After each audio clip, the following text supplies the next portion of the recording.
Jangan dipanggil. Dia bukan manusia. Istighfar jangan sampai putus. Maju anjing! Arya berteriak.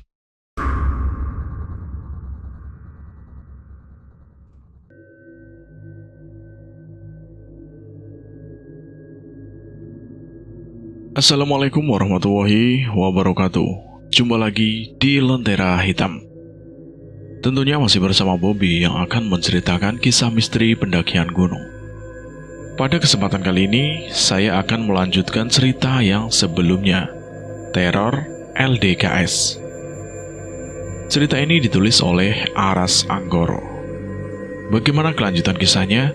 Kita langsung saja ke ceritanya.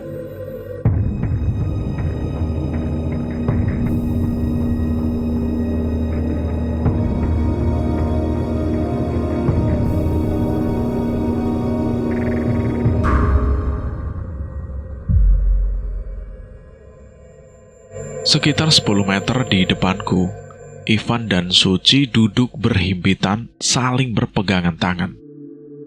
Mata keduanya terlihat bingung dan panik.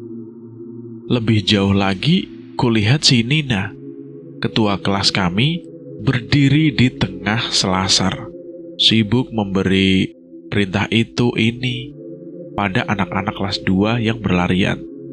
Dalam kepanikanku itu, gerakan-gerakan mereka seolah nampak bergerak dengan lambat dan hening. Lalu pandanganku kembali kepada Ivan dan wajahnya terlihat pucat. Dan tanpa disangka-sangka, kulihat dia tumbang begitu saja ke lantai. Suci histeris.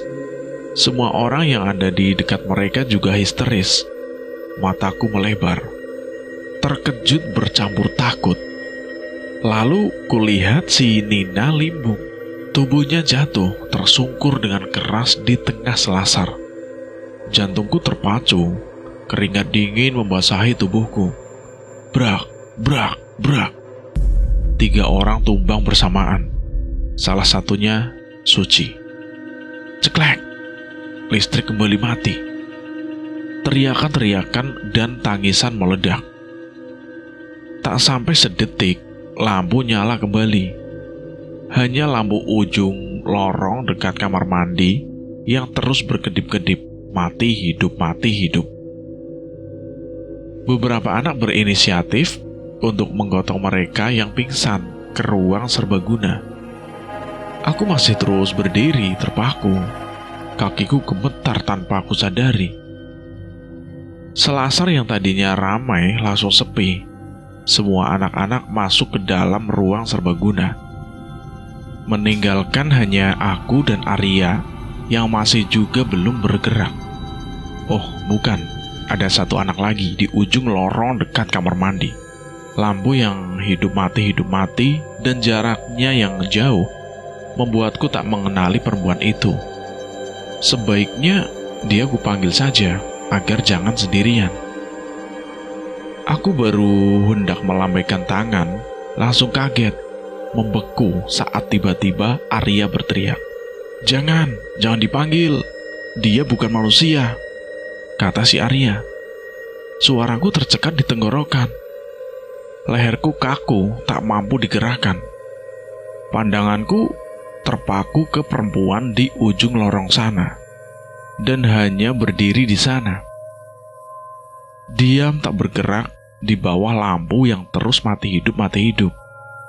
Jarak yang lumayan jauh membuat wajahnya tidak terlihat.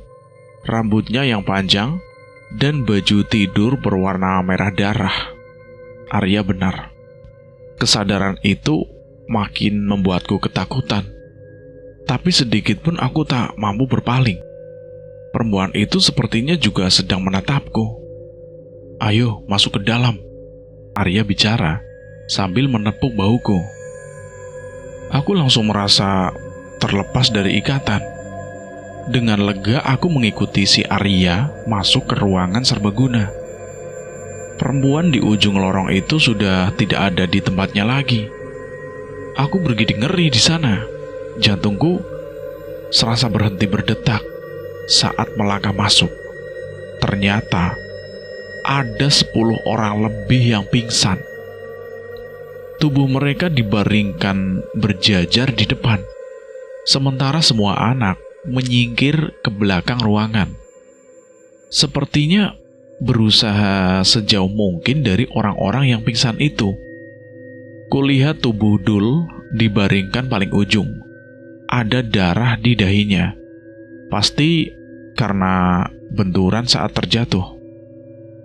Anak-anak kelas 2 meringkuk ketakutan. Yang perempuan menangis sambil berpelukan. Teman sekelasku yang lain pun sama ketakutannya. Tak satu pun guru yang kelihatan. Arya berbisik di telingaku. "Istighfar jangan sampai putus," kata si Arya. Aku mengangguk dengan cepat dan langsung komat kamit beristighfar tanpa suara. Ruangan serbaguna itu, seperti yang dijelaskan di awal, sebenarnya adalah 2 ruang kelas yang dijebol menjadi 1. Tak ada bangku dan meja belajar. Ruangan itu kosong, sehingga mampu menampung 200 orang yang berdesakan. Di dinding depan ada papan tulis, seperti ruangan kelas biasa. Jendela kusam berbaris di kiri dan kanan ruangan. Arya mendekati anak-anak yang pingsan dan dibaringkan di depan ruangan itu. Melihat sekilas, lalu berbalik pada anak-anak yang berdesakan. Yang laki-laki maju, jangan ikut-ikutan takut, ayo maju. Jangan ngumpul semua di belakang, kasih jarak. Baris di bawah jendela, ayo cepat. Arya memberi perintah. Anak-anak yang bergerombol di belakang bergerak sedikit. Suara bisikan mereka yang bersamaan mendengung seperti suara ribuan nyamuk. Tapi tak ada satupun yang maju seperti yang diminta si Arya. Masing-masing menyuruh teman di dekatnya yang maju dan sebaliknya. "Maju anjing!" Arya berteriak. Habisnya dia kesal dan kehabisan kesabaran. Melihat ekspresi Arya, barulah sedikit demi sedikit mereka bergerak seperti yang diperintahkan oleh Arya. "Pegang tangan orang di samping elu, jangan ada yang pikirannya kosong. Baca istighfar, baca sholawat, baca ayat kursi, baca apa saja terserah. Pokoknya elu harus sibuk, jangan sampai bengong." Kembali Arya memberi perintah. Suara dengungan kembali terdengar. Itu adalah suara semua anak yang membisikkan doa. Tiba-tiba, lampu di tengah ruangan berkedip. Setiap kedipannya membuat lampu itu semakin terang setiap kalinya. Lalu, dar! Lampu itu meledak. Jantungku berdegup keras hingga rasanya telingaku bisa mendengar degupannya. Suasana kembali mencekam. Suara jeritan anak-anak bisa ditenangkan Arya yang memberi aba-aba dengan kedua tangannya. Namun keheningan yang dipaksa itu sungguh mengganggu. Kami seperti tengah menunggu sesuatu yang tak kami tahu. Tak ada satupun yang berani bersuara, juga bergerak. Aku bisa merasakan nafas-nafas yang tertahan. Ada satu lampu lagi di ruangan itu. Kegelapan hanya ada di bawah lampu yang meledak. Satu lampu yang tersisa tepat berada di atas tubuh orang yang pingsan, yang di mataku bagaikan jenazah yang dibaringkan berjajar. Di tengah keheningan yang mencekam itu, tiba-tiba terdengar suara tangisan perempuan. Jantungku yang hampir saja copot kembali tenang ketika menyadari itu adalah suara tangisan Rani, adik kelasku. Dia tampaknya sudah tak tahan dengan ketegangan ini.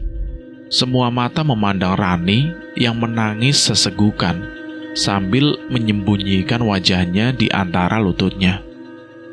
Seorang temannya berjongkok, mengusap-usap punggungnya agar dia lebih tenang. "Jangan, biarkan saja," kata Arya mencegah sambil dia berjalan mendekat.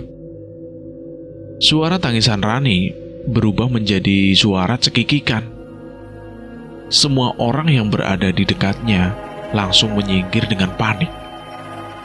Dengan gerakan perlahan dan masih terus cekikikan, Rani berdiri.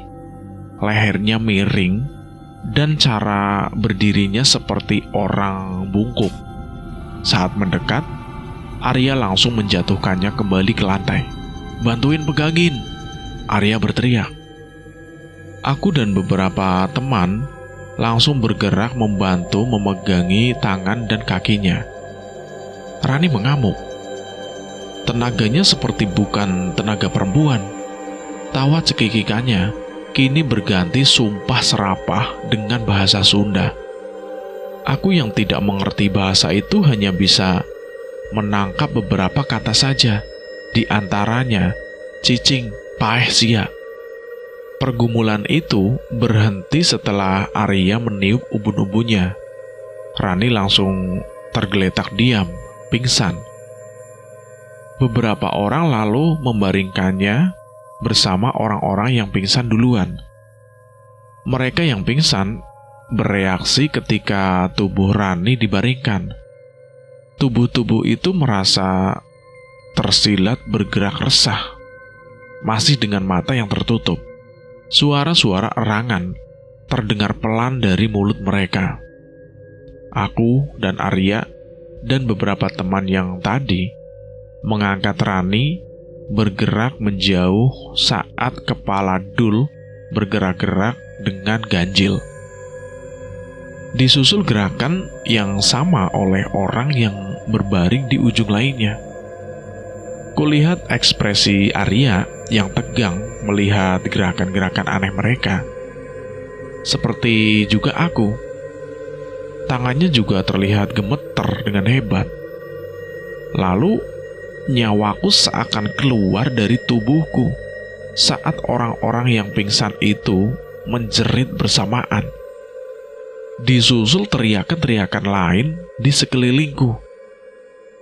Satu persatu, lampu yang tersisa langsung padam. Das! Dengan ketakutan, kututup kedua telingaku dengan tangan yang gemetar tak terkendali. Brak, brak, brak. Di sekelilingku, satu persatu tubuh temanku ambruk ke lantai. 100 orang tumbang bersamaan. Arya bergerak menuju pintu. Dengan cepat, dia menutup, menguncinya, dan diam di sana dengan wajah pucat pasi. Saat tatapan kami bertabrakan, dia memberi tanda dengan gerakan tangan agar aku jangan berhenti beristighfar. Beberapa anak yang berlari panik menuju pintu, dia hentikan dan ditenangkan. Aku salut dengan kecepatannya berpikir. Dalam situasi panik dan tak menentu, dia satu-satunya yang mampu mengambil keputusan dengan cepat. Entah bagaimana jadinya jika beberapa anak terpencar keluar. Aku tak dapat membayangkan. Gelombang orang yang pingsan sudah berhenti. Dari 200 orang di dalam ruangan, tinggal tersisa setengahnya yang masih berdiri, termasuk aku. Setelah suara-suara jeritan berhenti, kesunyian yang mencekam kembali mengisi. Ruangan yang gelap membuatku tak dapat melihat siapapun, kecuali Arya dan beberapa orang yang posisinya tak jauh dariku. Suara sesegukan dan tangisan yang tertahan terdengar dari kegelapan. Juga suara nafas-nafas yang berat. Detak jantungku berderap tak terkendali. Kurasakan sebuah keringat dingin jatuh dari rambut dan mengalir di pipiku. Kegelapan ini buatku terasa sangat menekan. Detik-detik pertama itu, kami semua diam tanpa ada yang meminta. Lalu ku dengar aura Arya berbicara pada kami semua. "Semuanya tenang, jangan panik. Jangan sampai ada yang terinjak," kata si Arya. Aku mengangguk, walau aku tahu Arya tidak akan melihat anggukanku. Semuanya diam tidak menjawab. Kurasa mereka pun melakukan hal yang sama sepertiku. Kemudian suara Arya kembali terdengar. "Ayo, bergerak pelan ke pintu. Ikuti saja suara gua. Jalannya hati-hati," kata si Arya lagi. Dari kegelapan, beberapa orang menyalakan korek api dan bergerak pelan ke arah pintu. Beberapa bergerak dengan zigzag untuk menghindari teman yang pingsan. Suara Arya masih terus terdengar sebagai petunjuk arah. Aku juga punya korek api yang langsung kunyalakan. Crek! Tiba-tiba, lampu kembali nyala. Aku menghembuskan nafas lega. Beberapa wajah yang aku kenal tengah bergerak ke arahku dengan tersenyum. Kutiup korek api yang tadi aku nyalakan itu. Berbarengan dengan korek apiku yang mati, lampu kembali padam. Tapi sekarang, aku sudah tidak terlalu panik. Sosok teman-teman yang bergerak ke arahku samar-samar masih terlihat. Korek tadi aku kembali nyalakan. Crek! Aneh. Lampu kembali menyala lagi. Tapi pandangan yang aku lihat langsung membuatku histeris. Sosok-sosok yang bergerak ke arahku bukan lagi teman-temanku, melainkan perempuan-perempuan berambut panjang yang berwajah rusak dan jumlahnya puluhan. Aku berteriak sejadi-jadinya, "Mundur, pergi!" Perempuan yang terdekat mengayunkan tangannya yang kurus dan penuh borok itu, mencoba menggapaiku. Dengan kekuatan, aku coba mundur. Tapi kakiku seakan tertancap di lantai, tidak bisa digerakkan. Aku semakin histeris. Dalam kekalutanku, api di korek yang aku pegang kembali mati. Seperti sebelumnya, lampu kembali padam juga. Dalam sekejap, suasana kembali hening mencekam. Dadaku turun naik. Nafasku terengah-engah tidak terkendali. Sosok-sosok mengerikan tadi sudah hilang. Aku celingukan, mencari teman yang lain. Tidak ada siapapun. Arya juga tidak ada. Aku mencoba berteriak memanggil Arya, tapi tidak ada suara yang keluar dari mulutku. Srek! Sebuah suara terdengar. Ada sesuatu yang bergerak dalam kegelapan di depanku. Tanganku gemetar hebat. Mataku dengan putus asa bergerak liar mencari sumber suara itu. Srek! Suara itu jelas semakin mendekat. Tapi dari mana asalnya? Aku terkejut. Kakiku ternyata bisa kembali digerakkan. Pelan aku bergerak mundur hingga punggungku menabrak sesuatu.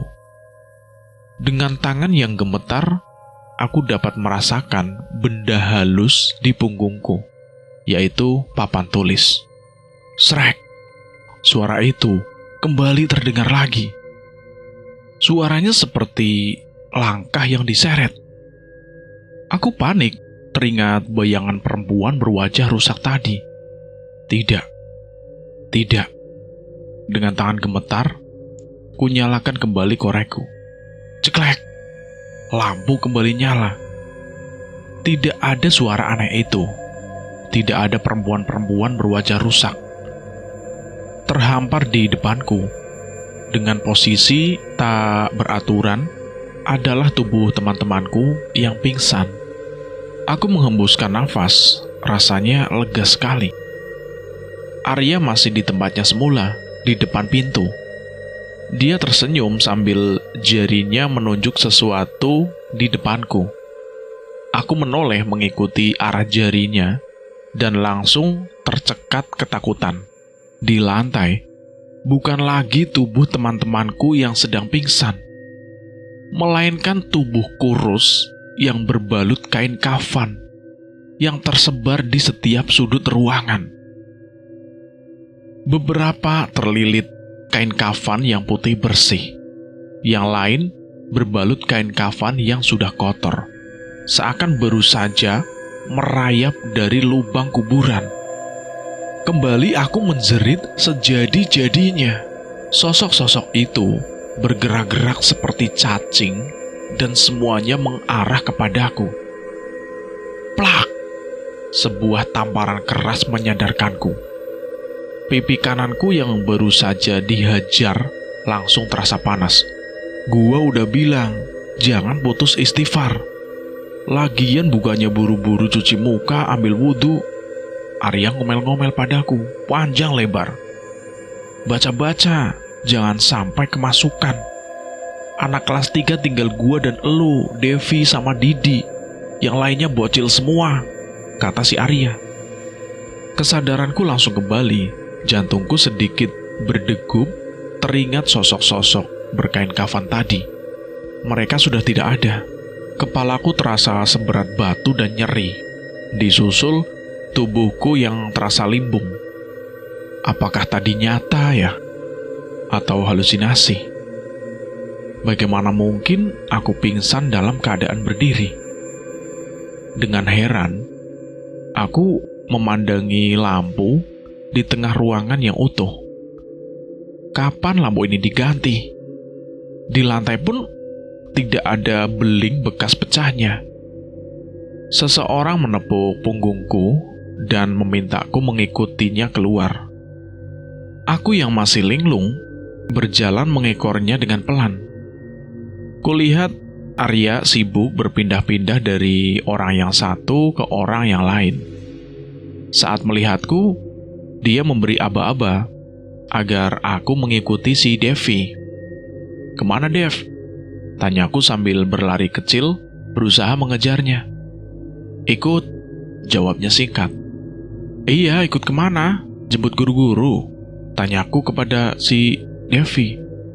Alih-alih menjawab pertanyaanku, dia malah berhenti untuk menyalakan 2 batang rokok langsung di bibirnya. 1 batang langsung diberikan padaku. "Lihat, bulannya bagus ya," katanya sambil menunjuk bulan purnama berwarna merah di atas kami. Mataku membelalak lebar, lupa sudah semua pertanyaan tadi. Langit malam benar-benar cerah tanpa ada awan sedikit pun. Lalu jalanan yang berdebu, juga lubang-lubang di tanah yang berisi pecahan aspal dan split. Bahkan saking penasarannya, aku sempatkan untuk menggenggam sebuah pasir dari ceruk jalan yang rusak itu. Kering. Kemana sisa-sisa hujan angin barusan? Devi masih terus berjalan tanpa menungguku. Jalanan yang menanjak membuatku dan kakiku yang masih lemah kesulitan untuk menyusulnya. Di ujung tanjakan ini ada dataran sekitar 1 meter yang langsung dihantam tanjakan ke kanan yang lebih curam. Aku tahu karena sudah melewatinya tadi siang. Aku sudah kehabisan nafas saat tiba di puncak tanjakan itu. Devi masih terus berjalan tanpa menoleh ke belakang. Aku berusaha memanggilnya, tapi suaraku seperti tercekat di tenggorokan. Dengan telapak kaki yang mulai nyeri, kupaksakan untuk berjalan lagi. Lumayan jauh melangkah, di sebelah kananku terlihat bangunan dengan lampu yang terang sekali. Kontras dengan kegelapan di sekitarnya. Semakin dekat, baru aku mengenalinya sebagai musola bambu yang dibangun di atas kolam ikan. Yang mengherankan, seingatku, musola itu dihimpit oleh 2 rumah penduduk. Bukannya di tengah hutan seperti ini. Langkahku berhenti di depan musola itu. persis seperti yang aku lakukan tadi siang. Di dalamnya ternyata ada beberapa perempuan yang nampaknya sedang bersiap sholat karena telah memakai mukena putih. Menyadari kehadiranku, salah seorang di antara mereka membalikkan badannya menghadapku. Mataku membelalak. Mata dan hidung orang itu ditutup oleh kapas putih. Lalu satu persatu mereka berbalik menatapku. Wajah mereka serupa, hitam legam seperti terbakar, dengan mata dan hidung ditutup oleh kapas. Seluruh tubuhku gemetar tak terkendali. Kaki dan pahaku tiba-tiba lemas. Sekuat apapun aku berusaha, kakiku tetap tidak mau bergerak. Dengan panik, aku menangis sambil memukul-mukul pahaku. Sementara di dalam sana, makhluk-makhluk itu kulihat berlahan mencondongkan badannya ke depan. Namun kakinya yang terbungkus kain kafan masih tetap di tempatnya. Dengan tak berkedip, aku menatap gerakan ganjil itu dengan ketakutan. Brak! Tiba-tiba, mereka semua jatuh di tempat masing-masing. Jantungku terasa melompat. Nafasku kian memburu. Lalu tubuh-tubuh berbalut kain kafan itu terlihat bergetar ganjil. Aku menjerit-jerit kala mereka tiba-tiba menggeliat dan bergerak maju dengan cepat ke arahku. Kutarik pahaku, memaksanya bergerak sambil menangis. Kakiku benar-benar lumpuh. Dengan putus asa, ku coba menarik tubuhku dengan dua tanganku, sambil berkali-kali menengok ke belakang. Tubuh-tubuh berbalut kain kafan itu menggeliat semakin dekat. Aku berteriak-teriak panik di situ. Tolong! Tolong! Nafas-nafas berat mereka terdengar semakin mendekat. Sekuat tenaga, tanganku menarik tubuhku yang seakan terpaku, menolak bergerak. Aku sudah tidak berani lagi menoleh ke belakang. Nafas-nafas itu rasanya sudah di ujung kakiku.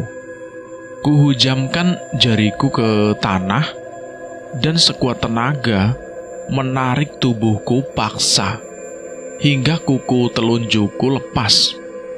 Rasa sakit yang menjalar bagai listrik mengembalikan kontrolku. Wajah-wajah busuk itu menggeliat tepat di belakangku dengan nafas-nafas memburu. Kapas putih di mata makhluk yang paling depan terlihat melesak masuk ke dalam yang hanya berupa lubang kosong. Belatung-belatung berjatuhan dari lubang itu. Aku berhasil menarik kakiku menjauh sambil menendang-nendang. Sambil dengan panik bergeser menjauh, ku coba untuk berdiri bertumbuh pada kaki kananku. Brak! Aku kembali terjatuh. Dengan kekuatan, ku coba sekali lagi. Berhasil. Dengan seluruh tubuh yang gemetar, aku berlari menjauh. Tubuh-tubuh berbalut kain kafan itu terus menggeliat mengejarku. Aku berlari kembali ke arah sekolahan. Entah bagaimana dengan Devi, biarlah. Tubuh-tubuh menggeliat menjijikan itu sudah jauh tertinggal. Dadaku sesak, jantungku berdegup-degup kencang. Keringat basah membanjiri pakaianku. Di atas sana, bulan purnama merah mengintip dari balik awan yang pelan-pelan menelannya, meninggalkan bercak cahaya merah di langit. Setelah itu, tidak kuat lagi aku berlari. Aku berjalan dengan menyeret kakiku. Bagaimanapun, aku tidak ingin berhenti sebelum tiba di sekolahan. Di depanku adalah ujung tanjakan curam yang berbelok tajam ke kiri. Dengan melewatinya, sekolahan itu pasti sudah terlihat.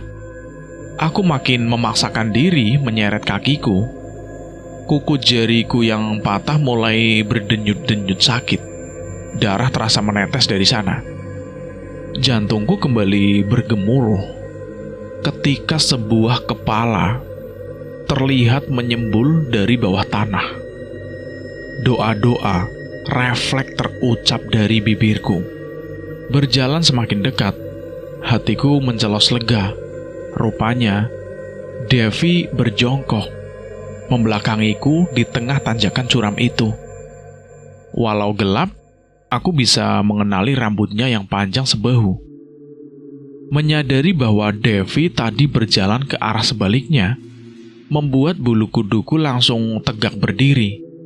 Firasatku menjerit memaksaku berlari. Walau ketakutan setengah mati, tapi aku tetap berharap ini benar-benar Devi. Karena aku sudah semakin mendekat dan tidak ada jalan lain lagi. Tiba-tiba, mendadak berdiri masih dengan posisi membelakangiku. Lalu perlahan dia menoleh. Tubuhku menegang, bibirku kering. Tak ada lagi air ludah yang bisa aku telan. Dan cerita ini bersambung dulu sampai di sini. Saya akan melanjutkan ceritanya lagi di episode berikutnya. Terima kasih buat teman-teman yang sudah mendengarkan cerita ini. Semoga sehat selalu, sukses selalu, dan selalu dimudahkan segala urusannya. Buat teman-teman yang baru bergabung di channel ini, silahkan klik tombol merah dan aktifkan tombol loncengnya, agar tidak ketinggalan cerita terbaru dari channel ini. Dan saya mohon maaf jika ada kesalahan kata. Saya pamit undur diri. Akhir kata, wassalamualaikum warahmatullahi wabarakatuh.